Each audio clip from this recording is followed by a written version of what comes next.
Livro A Gênese, de Allan Kardec. Primeira parte, capítulo 7. O esboço geológico da Terra. O período terciário. 33. Com o período terciário, começa para a Terra uma nova ordem de coisas. O estado da sua superfície muda completamente de aspecto. As condições de vida modificam-se profundamente e se aproximam do estado atual. Os primeiros tempos desse período são marcados por uma interrupção quase que completa da vida vegetal e animal. Por toda parte, são sensíveis os indícios de que houve uma destruição quase geral de todos os seres vivos. Sucessivamente, vão aparecendo novas espécies que possuem uma organização mais perfeita e que, por isso, se adaptam com mais facilidade à natureza do meio em que foram chamadas a viver. 34. Durante os períodos anteriores, a crosta sólida do globo, em virtude da sua pequena espessura, apresentava, conforme já dissemos, pouca resistência à ação do fogo interior. Assim, essa crosta era facilmente quebrada e permitia que as matérias em fusão se derramassem livremente sobre a superfície do solo. Já não aconteceu o mesmo quando a crosta adquiriu uma certa espessura. As matérias incandescentes, comprimidas de todos os lados, como a água fervendo num vaso fechado, acabaram por produzir uma espécie de explosão. A camada de granito foi violentamente quebrada em diversos lugares, o que abriu inúmeras fendas. A superfície da Terra ficou com o aspecto de um vaso rachado. Ao longo dessas fendas, a crosta sólida se levantou e formou os picos, as cadeias de montanhas e suas ramificações. Algumas partes da crosta não se romperam e foram apenas levantadas, enquanto outras sofreram rebaixamento e escavações. A superfície do solo tornou-se então muito irregular. As águas, que até aquele momento cobriam o solo de maneira quase uniforme em praticamente toda a sua extensão, foram empurradas para os lugares mais baixos, deixando seco um número grande de continentes e o cume das montanhas mais altas, que assim acabavam formando ilhas. Essa violenta explosão que a camada de granito sofreu, juntamente com o deslocamento das águas, foi o grande fenômeno que se operou no período terciário e que transformou o aspecto do globo.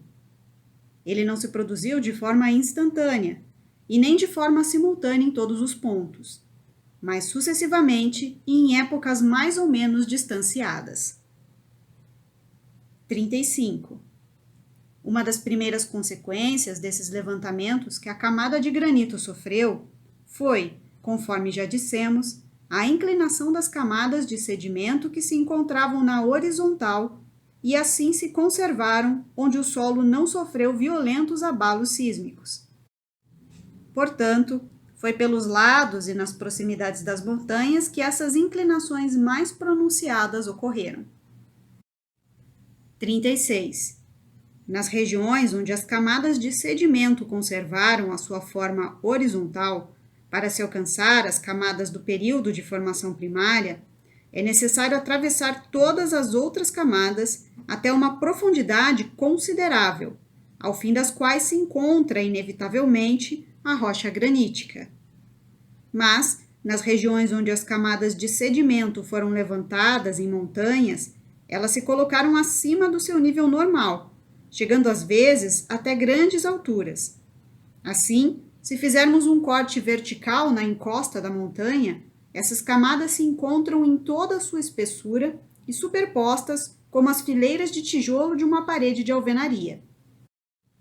É por isso que, em grandes elevações, é possível encontrar enormes bancos de conchas. Esses bancos foram formados no fundo dos mares nos tempos primitivos. Hoje está perfeitamente comprovado que em nenhuma época o mar foi capaz de alcançar semelhantes alturas, mesmo que reuníssemos toda a água que existe na Terra. E, Se multiplicássemos a quantidade de água por 100, ainda assim ela não atingiria a altura das montanhas mais altas. Portanto, teríamos que supor que a quantidade de água existente na Terra diminuiu. E a pergunta seria óbvia: o que foi feito da porção de água que desapareceu? As camadas foram levantadas, fato que hoje é incontestável. Explicam de maneira lógica os depósitos marinhos que se encontram em certas montanhas. Nota de Allan Kardec. Foram encontradas nos Andes, América do Sul, a 5.000 metros acima do nível do oceano, camadas de calcário originado de conchas fósseis.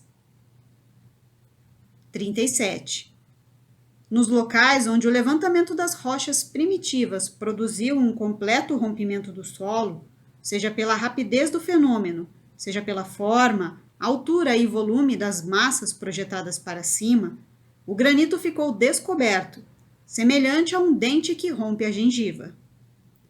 Assim, as camadas que revestiam o granito, depois de levantadas, quebradas e colocadas em outras posições, também ficaram descobertas. A consequência disso é que os terrenos pertencentes às formações mais antigas e que na sua posição primitiva se encontravam a grandes profundidades, formam hoje o solo de algumas regiões da Terra. 38.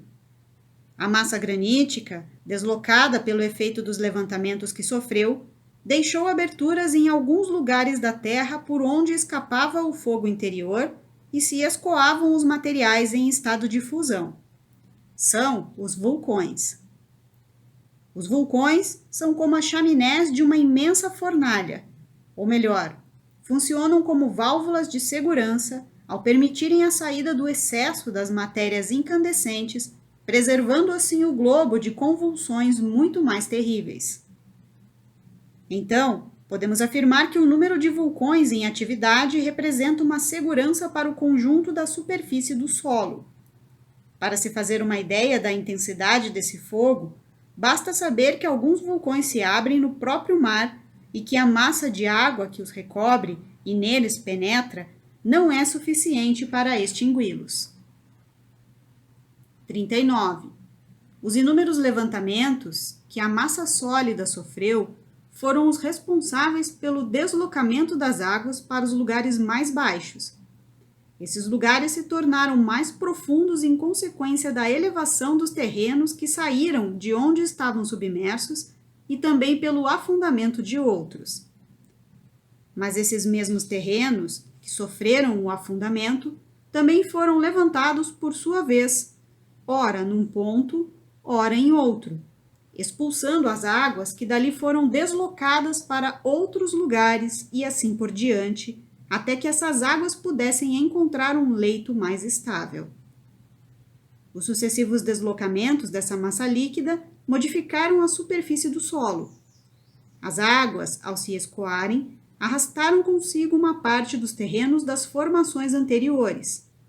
Esses terrenos ficaram descobertos pelos diversos levantamentos que o solo sofreu e deixaram sem revestimento algumas montanhas que estavam cobertas por eles. Assim, ficou exposta nessas montanhas a base granítica ou calcária. Vales profundos foram cavados, enquanto outros foram aterrados.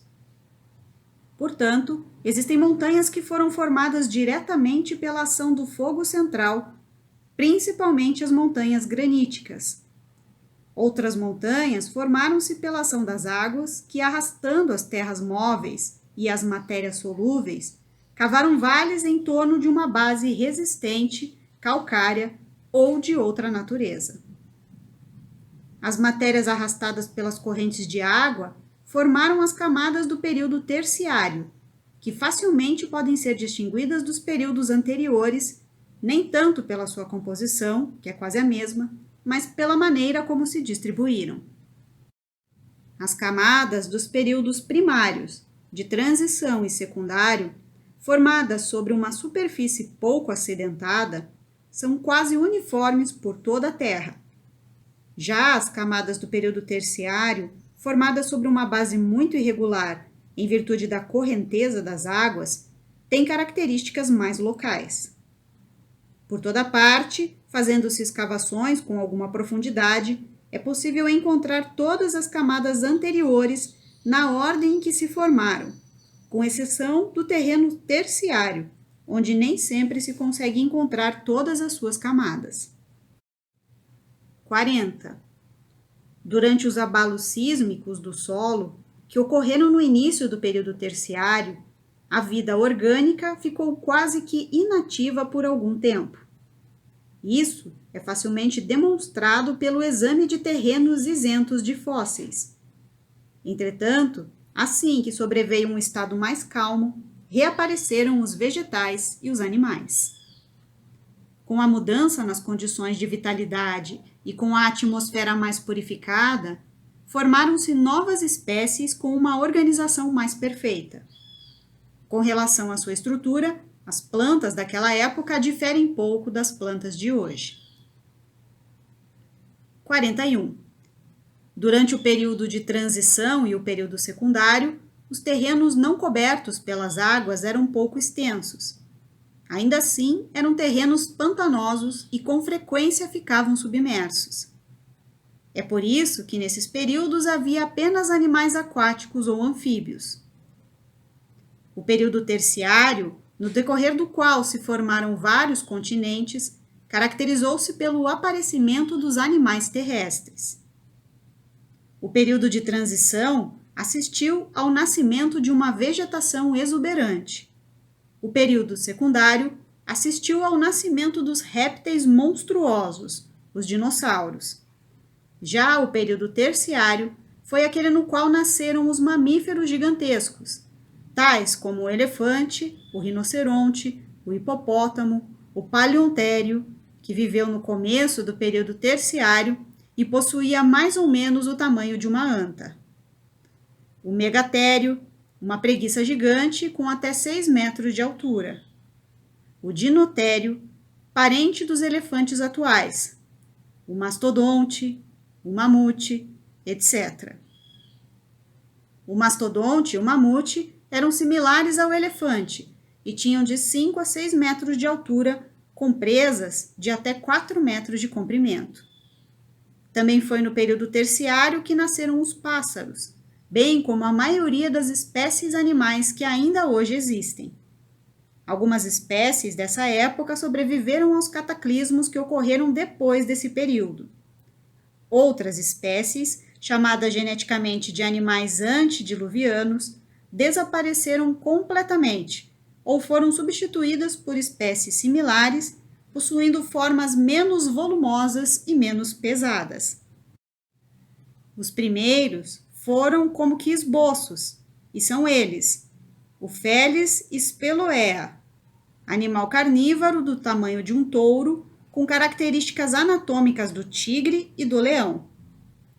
O Cervus megacerum, variedade do cervo, com chifres de 3 metros de comprimento e espaçamento entre eles de até 4 metros de uma ponta à outra.